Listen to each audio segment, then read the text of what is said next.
Oh my gosh. What else? What else we got? The list goes on and on. We got lots and lots of games that were available digital only that you will never see ever again. Why? Because it's been delisted, which is another problem, prominent problem in the gaming industry. None of the publishers are willing to shell out the money to re-license or re-establish a license for these games, and it's a travesty because those games some of the games were really, really good, but now you can't get them anymore. I mean, granted, sometimes you can actually get them on Steam. Steam actually has this long shelf life. I don't know. It's weird. They must have the money out the wazoo, because a lot of games they actually have on there are games that have been delisted on consoles. Who knows when, and they're still available on the Steam. Steam has a large library. Tekken 3, Tekken 2. What else do they have? They have a laundry list of games that you can actually buy right now, and even shmups. Their list of shmups. Oh my gosh! There's a long list, and even Antstream, the streaming service that I have, has like a lot of shmups that were available in the arcade that you can't play now because it's only available streaming or digital. And if they decide to delist them, you won't play them anymore. But let's talk about the MK collection. The MK collection, the Mortal Kombat collection. What's the last time that you played Mortal Kombat 1 besides on that collection? I'm waiting. Nope. No, you can't. You can't play. MK1 gone. MK2 gone. MK3 gone. MK Ultimate gone. MK4. No, they never re-released Trilogy. No. Yeah, no, well, 12. Well, not Trilogy, but MK3. What is it called? Ultimate. Yes, that Ultimate. Yeah, Ultimate Mortal Kombat 3. Ultimate Mortal Kombat 3. That was on the arcade compilation. Gone. You can't get them anymore. Well, number one, because of powers that be at Midway, WB decides to hoard all their freaking IPs inside of a little closet somewhere, probably in their back closet and everything behind their stinky socks, and decide to say, hey, you know what? We'll decide to bring those games out maybe, I don't know, after we try to make some money off of some bombs that they actually decided to make that didn't really do too well. And I said this in the couple episodes. If WB wants to make some money, release a damn Mortal Kombat arcade collection. Okay? People will buy it. And if you throw in Mortal Kombat Trilogy, throw in the two versions. Throw in the N64 version and throw in the PlayStation, Sega Saturn, and the Sega Saturn version. I think the PlayStation, Sega Saturn were the same version. Well, the same version, so yeah. Throw those versions in there, and people will buy it. I just don't understand. WB just doesn't understand. Well, you know what? They'll never learn. They never will learn, and that's which is the problem. And this is an ongoing problem, and it will always be a problem because it turns out, and right now, when it comes to emulation, Xbox got it for a little while, the backwards compatibility program, and it was working for a while, and then they decided to put a halt on it because there's still a laundry list of games that they decided not to bring back as backwards compatible. They were making boatloads of money, bringing back Red Dead Redemption, bringing back freaking all those classic games, Condemned, bringing back what was another one? They had some Xbox Live arcade games that are on the list. They brought it back, like Crazy Taxi, freaking Virtual On, dude, backwards compatible, Wow. Virtual On, okay? Oh, Space Channel 5. Space Channel 5, Yeah. Part 2, on there. I mean, Yeah. dude, come on, man. Jet Set Radio. Jet Set Radio. Put that on there. Another one. I Come love on. Jet Set Nice. Radio. Speaking of Remember music, Nights? yes. Remember Nights into That game was Dreams? beautiful, Take us dude. back. How you flew around. Yeah. Nights Okay. into Dreams. Oh, we're talking about Sega games. We're going deep. We're going deep Sega. Yeah. Yeah, How about this? Sega was yeah. Sega Shinobi. put out a lot of beautiful stuff, man. Yep. Shinobi, Altered Beast, Golden Axe. They Yep. brought those backwards compatible. What else? Oh Yeah. my God, I can go Sonic on the and on. Hedgehog, the Sonic the Hedgehog series. Sonic the Hedgehog 1, 2, series. 3, and Knuckles. Yeah. Sonic Fighters. No longer available. Yeah, no longer available. Yeah. Sonic Fighters. Ridiculous. Another one. Ridiculous.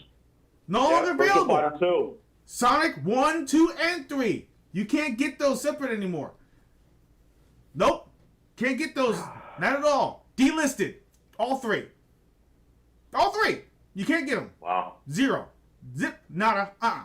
Can't get it. Unless you go into a compilation. So if you want to get you can get the Midway arcade classic, stuff like that. Yep, you have to get the compilations now. You can't even get them separate anymore. They just, The only way that you'll be able to play the arcade version of Ultra Beast and Shinobi is by getting the Sonic. Let me go get it. I think it's. Hold on a second. I'm gonna go get it right now. Okay. Go ahead. While he's doing that, I'm looking at my Xbox order history and trying to find all those games we're talking about that we bought. I know Yeah. Johnny still has them. Yeah. You can't even see them on your order history anymore. Here, you would have to get the Sonic Ultimate Genesis Collection, and that way you'll be able to unlock the arcade version of Shinobi and Ultra Beast. That's the only way you'll be able to play them, since you can't get them digital anymore. So, you know, Yeah. maybe I'm too old school. Maybe I'm just one of those guys that maybe it's just games that people just don't care about. That's BS, by the way, because there are hundreds of thousands of players that I know out there that still, to this very day, pop those games in and play for a little while.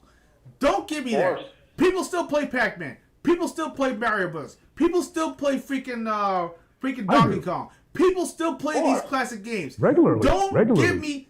don't give me no BS in the thing about people don't want to play old games. That is a lie. That is a blatant lie. It always has been a course lie. it is. These games influence all the games that you're playing now. Stop trying to make them forget about the past.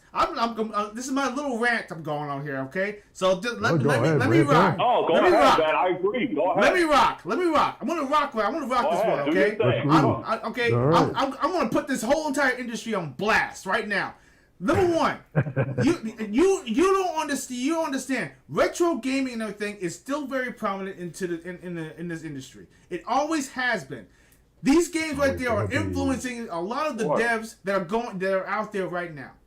They are. And anybody who tells you otherwise, which is the reason why 2D games are starting to become very popular now. Side-scrolling games are very popular now. People are actually seeing shooters right now coming back. Don't get me started. I think that Thunderblade or Thunder Force and all those games right there, they're gonna look at that and say, "Ooh, this is the game that we can actually do a remake in." Guaranteed, it's gonna happen.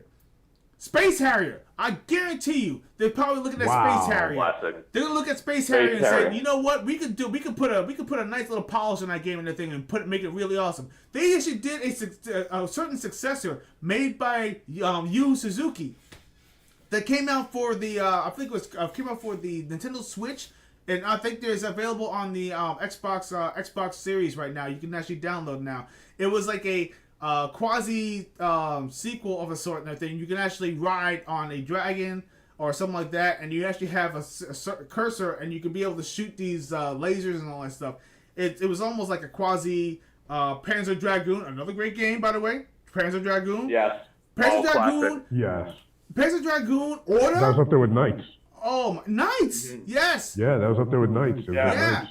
Now they can make a larger Knights game. You remember the game is pretty short. It is. Yeah. But Yeah. Beautiful, but sure. they can actually Yeah. remake Knights and actually make that into a bigger game. Wow, that segues into our first topic. But seriously, these games right now, You cannot get on digital anymore. They're gone. They are gone. Unless you actually have them downloaded already, you won't be able to download them again. Go ahead. You do have it in your collection? Players out there, you have it in your collection? You don't have it in your collection anymore? I'm sorry. You won't be able to get it anymore. Tough. Unless you want to go out there and try to search for the Dreamcast version or the Sega Saturn version. If you have a Sega Saturn, good for you. If you can find yourself a copy of Nights into Dreams, good for you. If you can get your hands on the 3D controller that they actually had, good for you. But if you can't, I feel sorry for you. Because those games right now, you can only be able to watch them on YouTube. So, unfortunately, it's sad though, but yeah. Sad indeed. like I said, I'm looking through my my order history on Xbox. I'm all the way back to 2009. I was scrolling this entire time. None of those games that I bought, they're not even listed in the order history anymore. So good luck trying to find them. Yep, you can't You need re-download to find an them. old console and have a Unless you $5. downloaded them before they shut it down, you will not be able to re-download them. You will not be able to do. They're gone. I just confirmed it. Even your saves are gone. Yeah. You know. That's right. Yeah. And the only way for your saves to be rebooted is if you already have downloaded all of your saves. If you downloaded all of your saves and you actually put it onto the Xbox Series that you actually have or whatever it is, then you can be able to play them again, and you'll be within the ecosystem that's only available in the Xbox Series. You will not be able to get into the 360 series anymore. That's You know what I just pictured? You know who works on Xbox and is racing these games? It's Xerxes. He's like, Sparta will burn. And then there goes all your games. Ooh. Even your saves. Ooh. Everything's gone. Well, Nintendo can be able to do that Xerxes now. works on Xbox. yeah. You do one wrong move and everything, Nintendo will actually brick your system. Oh, did I say that out loud? Oh, yeah. Oops. Oh, yeah. They're not here, are they? All right. So let's go on to our final commercial break, and then we're going to talk about our last subject and everything, which is actually going to be really, really tight. Sit around.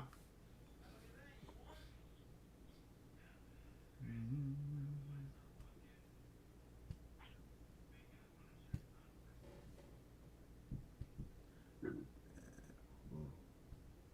it going? Oh no, it's not going. There we go. Why is it not moving? Uh-oh. Yo, the music's still there. Yeah.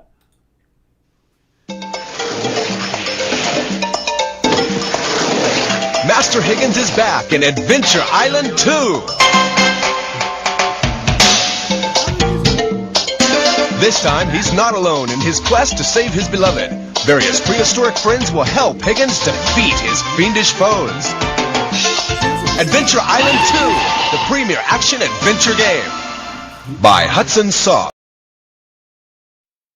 Double Dragon 3, the ultimate in NES martial arts action continues with all new weapons, characters, and street fighting moves against the world's most awesome villains. Double Dragon 3 from Acclaim, the action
All right, we are back again, and let me tell you something.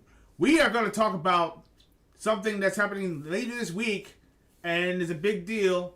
It's Summer Games Fest. That's right. Jeff Keighley is going to be hosting Summer Games Fest, which is going to have hundreds of different games. Not hundreds, I'm exaggerating, but lots and lots of games that are coming out in the industry from several prominent publishers, and. Let me tell you, some of the games I'm actually looking forward to. I'm hoping that will show up. That has been dormant. Everyone knows that. I guess they're going to show a lot of Switch 2 games. You know, maybe they're going to show a lot of games that are, that people are looking forward to for the Switch 2, and maybe some gameplay. Maybe they'll show some more gameplay of Mario Kart, I guess. Maybe Mario Kart World, because they only showed little bits and pieces here and there. Maybe they're gonna have like a dedicated trailer for the game. Who knows? And of course the Yakuza game, that's supposed to come out for it for the Switch. Yakuza 0. Yakuza 0, yeah. My favorite one. My absolute favorite. The best one. I actually like that one. I like that one overall. It was actually it's great. I told people before, if you want to start off with the Yakuza series, start with 0. Start with 0, yeah. I'm glad I started with 0. Yeah, really, really awesome when you start. It's really a very amazing story. Right choice. Yes, but yeah, there are games out there that I feel that they don't discuss, that we're hoping that will give us a surprise or two, that need to adjust their weary head. So I'm going to throw out the floor, and I want you guys to kind of do a little shout out of what type of games that you are looking forward to, and also your dream game that you're hoping maybe they'll actually kind of throw on the splash on the screen and say, ah! What you got? I'm going in completely cold. I know nothing. I wanna go. I want to be excited at everything I see. That's the best way to go. That's the That's best way to something I do do it. to myself all the time. I was Lower like, your I don't wanna know expectations. anything. You I get wanna more see it. excited. I don't want to hear anyone else's take. I need to see for myself for the first time and then make my decision there. But I'm pretty sure it's going to be lit. Straight up lit. I can't wait to see what action games come out. If any good stealth ones, I get to sneak around. I love being sneaky in those games, man. Oh my gosh. Any JRPGs, you know my jam. Hey, listen. What you're looking for. You are the JRPG man. So of course. Yeah. So if there's anything JRPG, those are my chill games, man. They're I just chill and play a turn-based JRPG and enjoy a good story. Yeah. Well, what about you, Johnny? What you got? Oh, well, I'm lowering my expectations, but here's what I would like to see. I'd like to see some more information on the Sega upcoming titles: the Crazy Taxi, Jet Set Radio, Golden Axe, and Streets of Rage Revelations. I'd like to see that, and I would love to see what the game is that Capcom is doing for Resident Evil. Like, what is Capcom's next installment for the Resident Evil series? They said they're working on a Resident Evil title, so I'm hoping they reveal that at Summer Game Fest. I mean, I'm lowering my expectations, so I don't want to, I want to be surprised by it. So that's just pretty much it. Is it going to be first person or third person, like the old school Resident Evils? Or is it going to be like Seven? I just hope it's going to be like Resident Evil Village, where you could take either first or third person. So give people the option. I'm gonna play that. People that want to play. Always give the option to switch from third and first. I mean, absolutely. Why? Every game does it. Why you lock yours to it? Exactly. So let's see if Capcom surprised us with this one. So those are my which I'm hoping for. But like you said, Tony, lower your expectations. So I just going cold, man. Like that way I don't have any negative connotations going in. I was like, this is gonna suck. I don't want to go in like that. No, you definitely don't want to be happy with what I see and get excited with what I see. Exactly. So that's why I do this way. You just have to watch the show and see what happens, and then you give your opinions after the show, which Torrance and I are going to be doing on Friday. Oh yes, we do our live. Yes, that's right. Ladies and gentlemen, we're actually going to be doing a live stream. We're going to be live stream on this channel. We are going to go in raw, pause, and we are going to check out a plethora of different showings. Hopefully, there's not going to be too many infomercial breaks. But because we're all about the games, not about selling soft drinks and sneakers. I would like to. We might see them. Yeah. I would like to see some really good stuff. So, but let me talk about my thoughts on what I'm looking for. I'm hoping that because Xbox has a few games that have been dormant, and they showed a preview they showed a teaser trailer of some sort, and we haven't heard anything about them since. There's the game called goodness gracious, it was oh goodness, It's not Sunset Overdrive, is it? Because that'll make me very happy. No, Sunset Overdrive is a dream game. That would be a dream game, man. That would be awesome, man. I love that game. So much fun. Yeah. Bring it back. I love that game. But one of the games I'm looking forward to is Contraband. They talked about the game Contraband, and it looked like an interesting concept, but they didn't show anything else. They didn't show gameplay. They didn't show nothing. All they showed was like a little teaser and a box, and it says Contraband on it. Now, people said it's supposedly supposed to be some kind of weird game where you're literally taking like contraband and you're trying to smuggle it to certain areas and you're doing jobs, whatever it is, and it's supposed to be vehicular based. I don't know if there's going to be any shooting actions or anything like that. I don't know, but I'm hoping that they actually at least give some type of gameplay for that particular game, because it would be frustrating if they actually wait another year and then I'll completely forget about the game. Second game that I really wanted to see is it's called what's it called? Clockwork. What's it called? Clockwork something. Oh goodness gracious! I had the name. Clockwork Knight? No, not Clockwork Knight. No. That's a dream. That's a game that I would like. Man, don't do that. Oh, don't tease me like that, man. No, because you said Clockwork, so I was like, wait a minute. Clockwork Revolution. Man, you tease me with Sunset Overdrive, you're teasing Johnny with Clockwork Knight, man. You take no hard. Clockwork Revolution. I love that game. Clockwork Revolution, made from our friends at In Exile. Clockwork Revolution, made by our friends at In Exile. They actually are they are masters of RPG games. They made games called such as Wasteland and Wasteland 2 and Wasteland 3.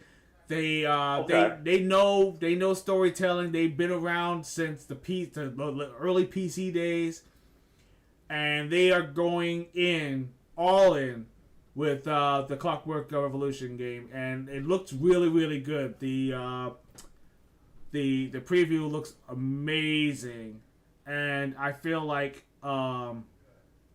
that is a travesty that we haven't heard any other information about that game besides that trailer. Nothing else. Nothing. Yeah. So it's due. It's due. It's either going to come out this year, probably before the holiday, obviously, or maybe even a shadow drop. I'm hoping, because I would love to see some shadow drops. Mm-hmm. But that game right there is something that I would like to see. And I'm pretty sure some of the games that that are from Xbox are going to be, probably revealed at the Xbox showcase, which I will actually be at. I will be in California at a special little preview or viewing with the whole bunch of crew. Very cool. So I'm actually going to be over there, and it's going to be pretty awesome. So it's going to be bright and early. 10 a.m. Of course, West Coast time. I believe it's going to be at 1 o'clock East Coast. Yeah, time? 1 o'clock Eastern. Yeah, Eastern time. So I'm going to be there and the thing, and I'll probably tell you the aftermath. And I found out that I can't really have any video equipment and everything while I'm watching it. I have to do it afterwards. But pretty much everyone will see it by then, so we can get to talk about it probably afterwards. Probably at that evening because we are going to be live that evening, and we are going to discuss that and the thing with my buddies We'll discuss while I'm over there. Yes, sure. while I'm over in California, we're gonna link up and we're gonna discuss it. So it's gonna be pretty awesome. That's my shameless plug. But yeah, my wish games, my games that I feel like it probably will never happen, but I'm hoping that it will happen. Please, Splinter Cell, for the love of God, Yes. can we please bring that Bring game Sam back? Fisher back. Please. Bring Sam Fisher back. Sam Fisher. He needs a return. Sam Fisher needs to come back. Stop imprisoning him. Stop. You're Stop killing. teasing us with glimpses in like Ghost Recon. That's the last time I saw Sam Fisher was Ghost Recon. Like, Wildlands. Dude. Wildlands. That was Yeah. what, 10 years ago? Yes. 12? Yes. That was torture. Come on, That was man. 12 years ago. Come on, man. I want to hear. I want to see those 3 lights. I want to see it. Yeah. I want to see it, dude. I will jump out my seat if I see it. I swear to you, I will. That would blow my mind. And I will run laps. Yeah. I will run laps naked around the neighborhood and say, yes, I'm free! I'm Do that. Getting around free! it. Yo, it looked like old school. Oh, yes, absolutely.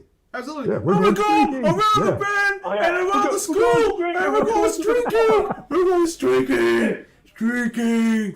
And it's funny is if I do it, everyone's going to see everything because I don't run very fast. Oh, get caught immediately. man. Just make sure it's not cold, man. That'll be very embarrassing. Oh, man, that'll be embarrassing. Yeah, do it in the summertime, not in the winter. Oh wow, yeah, definitely definitely in the summertime, better than, but yeah, I feel like that that's what I'm looking forward to. I mean, I also want to know some information because I'm a Perfect Dark fan of Perfect Dark. Yeah, we missed new the one. one. Yeah, Perfect Dark. Yeah, the new Perfect one. Dark reboot. Please feed it into my veins. I love games like stealth, spy espionage type of games, and Perfect Dark is like right up my alley. All the gadgets and the special guns and stuff like that, especially the laptop gun and stuff like that. Come on. Oh, yeah. Dude, the laptop gun, that's the most amazing gun. You could be able to attach it to the wall and everything, and people actually get in the facility and go right around the corner. Oh, man. Listen. Yeah. And can you imagine that game online? Can you imagine having, having just like a multiplayer and everything, having like 16 to 24 people and everything, just going in teams of 4, or I don't know what it is, but just going out there and doing like, putting explosives on doors and stuff like that, having a octopus and all that stuff, and the spider can be able to do spying. And, oh, bro. Yeah. Come on. Print money. Man. Printing money. Printing money. Exactly. If I may, don't forget, there was a Blade game announced from Microsoft. Oh, Xbox. dude. That Really? was... Blade. Yeah. That's another game. Yes. Go ahead. Talk to me. Yes, I'm just hoping that maybe we'll see some new info on that Blade game because all we saw was a little teaser trail from last year. I don't know if you remember. Is Wesley Snipes voicing him? I wish. Yeah, I don't think. No, it's not. I don't think so. I mean, it would be nice. It would be cool though. It'd be nice if what's his name? The one who's playing the new Blade did the voiceover. I don't think so. I think they got some. I don't know. I think it's gonna be somebody else. Yeah, voicing him, though. probably a new actor. Probably a new actor or some unknown, maybe. Yeah. But I just hope the game kicks ass though. I just hope it's I just want like a badass Blade game, like something more mature, and you'll have this different weapons and sword. Exact, true to the comics, maybe a little atmosphere from the films, little bit of everything, and then we'll see like Marvel cameos. We'll probably see Michael Morbius, and you never know. We might see an appearance from Wolverine. Does he? You know, because they did. Go ahead. See what happens. No, yeah. Well, here's the thing. I mean, you know, and I have to put it out there. I mean, it's a French developer. I forgot the guy's name. That's doing the Blade game. Yeah, it's doing the Blade game. You know, he's I think. Okay. And when he actually got the license, you know, I mean, and he was so happy because he really wanted to do a game that actually had the essence of Blade, and so this game should hit pretty good. I mean, it really should. I hope so. I hope so too. You know, and Blade's one of my favorite Marvel characters. So. Oh, Blade, yeah, Blade is like, you know, like I think my number 2 actually. He's my number 2. Okay. So the company that's doing Blade is the ones who put out Redfall. Yeah, that's the one. Same ones. Yeah. Redfall, Dishonored, Prey. Okay. You know, All right, so it's not an unknown company. They put out pretty decent games. Yeah. They got potential. Can I? This is a little bonus segment thing before we go. Can I just put out? Can I just put out a sad note, because I have to apologize to those guys because I know they worked so hard on Redfall, and I really did kind of dig in on them. Mm-hmm. The game is not that bad. It had a bad rep. Redfall. Mm-hmm. It had a bad rep. Right. But you see, the problem is that they made it too much of a games as a service type of game, because you know you have to be online, you know, with certain things, certain quests. That drives me nuts. Yeah, and you know Stop the doing online that. and the online element. Yeah, the online no need element. for that. The game was like way too empty. There's not a lot of NPCs. The boss fights in between the thing weren't that great. They're bullet spongy. There's a lot of problems with the game. And I feel like if they had an opportunity to really go all in with the game, and people were hoping that it was, but the problem was they hit that same snag that most developers have. You know, rinse and repeat characters, rinse and repeat freaking things. You know, they have the storyline. That thing had static pictures instead of actual voice. You know, actual movements and stuff like that. You know, if they had voiceovers, great, and the story wasn't engaging. It didn't really grab me, and it could have been a much better game. I finished it. I can say all these things because I finished it, but. And you had an opportunity to play as all the other characters too. Each character had its own like kind of backstory in a sense, but it could have been better. And they had an opportunity to get new characters. They were thinking about adding new characters, and it never happened. The money ran dry. The marketing campaign was huge. They poured millions of dollars into the marketing campaign. They splashed it all over the trains, all over the billboards, all over the place, right? And the game fell flat. You know, there was glitches, there was problems with the characters, movements and the thing, shooting, and you know, cheap deaths. All that stuff kind of was an amalgam. And now that the game is more offline, they fixed all those problems. I didn't hear good things about it, so I didn't play it. Yeah. After go ahead. What did you say? The highest scores I see is like a 7 from videogamer.com, but the rest is like 4s, 5s. Yeah. I see a 2. You see? See? Yeah. You know? And basically it was just they were a victim of circumstance. It just was not the vampire game they were looking for. And all the hype behind it just all fell flat. Sad, but true. But now they have redemption. They could be able to put out a Blade game that'll probably be much, much better. A better vampire type of game. I'm hoping that they actually land on their feet when it comes out. Hopefully they go in with a bang. The teaser trailer looked good, but I want to see what the actual gameplay is going to be like. But anyway, the gameplay is very important. Yes. Yes, but anyway, we are pretty much at the closing of our show, Absolutely, another one closing out. Can you believe it? This is amazing. Thank you. Shout out to the viewers that are watching right now. Thank you for all those who are actually responding. We really appreciate it. If you have any friends, just remember to like and subscribe. Tell them to come and visit us. We do have a Patreon. I will post it on our X account. I also posted on our little section over here as well. If you want to donate, feel free. The money that we have is going to be going right back into the show, so we can offer you some better things, better prizes. We're going to do raffles. We're going to do quizzes. We have a lot of good stuff that's going to be happening, and of course, this weekend, Summer Games Fest. I got some things to probably give away. Maybe there's certain things that I might get. I might just give them away. Who knows? I'm not really too sure, but we'll see. That's about it. So, you guys have any final thoughts before we get out of here? No, I'm just waiting for Friday. Just waiting for Friday, and I want to thank everybody for tuning in. Really appreciate it. Cool. Excellent. And I have a friend that wants to say goodnight. It's a teddy bear. Oh, jeez. Really? I'm going to get that. Okay, listen, you're going to give me nightmares, man. Tony.